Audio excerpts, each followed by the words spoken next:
Hey lovelies, let's prepare a simple fried poached eggs I love to make at home. All you need is 1 egg and a little oil. Now heat some oil in a pan, just enough to shallow fry. Once the oil is hot, gently break your egg in. Try this and you will want to try it every morning. I love to enjoy mine crispy on the outside and soft yolk inside. It's easier to prepare than you think. Just break the egg and you are good to go. Fry on low heat to avoid it burning. Let it fry for about 30 seconds until the edges turn golden and crispy.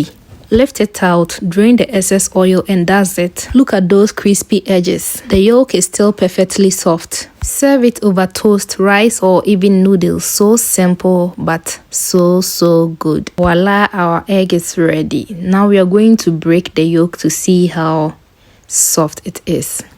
Do you like poached eggs? Do you like it boiled or fried? If this is your first time seeing it, are you going to try it? Let me know in the comment section. For me, I really love it. See you guys in my next video. Bye.